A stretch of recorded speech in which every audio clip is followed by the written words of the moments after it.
isaga kaareebtay aan ku waramo dagaalkan waxa u wadid dad korto waa inay ogaadaan kaliya waa inta isaga kaareebay iga harna ceeb miya iga horta meesha uga baxaa tan dagaalkan aan ku bilaabis iyo waxa ku wadid dahab maanta soo hadashay horta aan ku waramo ma ilowsan tahay dahabkan inaan ka aqbalo ma xasuustaa meesha u soo martay ya adiga isma ogidee bahdilana tahay bahbahle ma fahanti wax og tahay oo ilaahay abuuray jirto dahabkan aa sheegaysid waligaaba 3 mar ay keentay waa faraanti 1 gram hoodano 5 gram iyo katiinkaas ay dayax magaceena ku qornaa oo ii keentay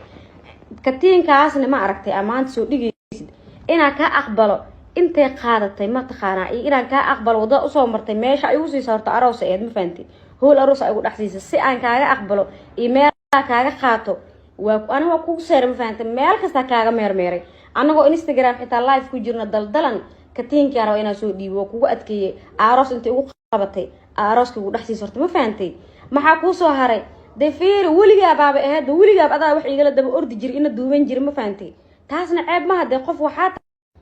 dahabkan xitaa soo dhigtay xitaa meel munaasab ma igu siinin ma fahanti anaga arooskaaga ma aragtay oo ma aragtay dad ceeshooda cunaa ahayn waliba inta qof soo dirtay aan ku imaan weynay kaliya waxa kugu aqbalnaa kugu imaanay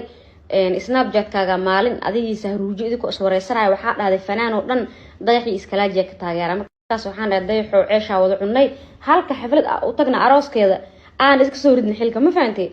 aroosya ku imaanay daad sanaatahay isma kala reebtidba waa soo oraday dukaanka dahab iyo hodan iyagu keentay dahabka hadda katiinkan ay siisayna aad kuugu adkay ma fahanti xitaa waxa ila suguweys ina guriga inta igu imaadid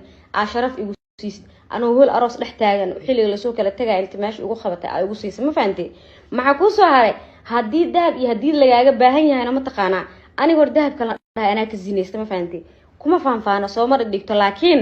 inta ma taqaana haysto anis dahab la suuq orad baxamiriin inta soo wareyso ma fahanti aniga marka dahab doonanayo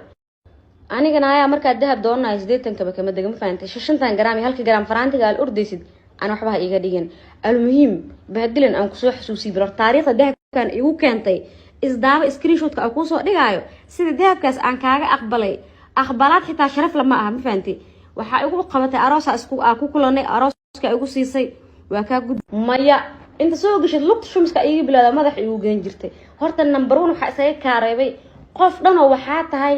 tarbiyad banaanka ee ka taala ma fahanti laanahu waxa taqaanaa inay waqtiyada ku kala socnaan guriga islaameed amar la'aan wanaagto wicitaan la'aan dalaq waa soo gashay ma garatid xitaa walaalay dadkii way hurdaan ee ka laabo waa soo gargaraacid hurdaa qolkooda soo dhaxgalay ma fahanti waxa isaga kaareebay marka waxay tahay aniga nidaam iyo akhlaaq ma fahanti ajecla qofkii inuu igula socdo ma fahanti tarbiyad maliid taas iskaga kaareebay waa ku fiiriyay dabeecadahaada iyo teedinaysa isqaadi kana arkay waan ku tuuray waxaan u qaadan la dagaalkan u wada ma taqaanaa sidee lagu reebay sidee qoftaan ma aragtay isaga kaareebtay aan ku waramo dagaalkan waxa u wadid dad korto waa inay ogaadaan kaliya waa inta isaga waa katiin ka yimid walaashayaan sharaf video rakaftan ahay laakiin ma sha Allah qalbiga kaaga farxay hadiid magac aan oo keentay thank you very much adduunka oo jeclaa magaciisa afoortay waa inta si kabada isku leenahay oo waliga magac noo soo sameeyay adiga waaye sama sanadka hor calaf waa yeelo weysay anaga markii laga reebo qof banaanka joogo dahab qof u keen wadan adiga waaye ma fahanti sax faraanta dahab kor dhilisay sanad gudada ay keentay dahab le waa marka adiga dahabka saan ugu soo wad waday adigana agteena shakhsi dahab ka taan fahanti we love you so much thank you ما شاء الله عادي عادي سديدي انا جرب كتبت سديدي وكاينه اسم تقانا وكلا قرا لا مد صح لا مد فيك فهمتي وايد رجي بس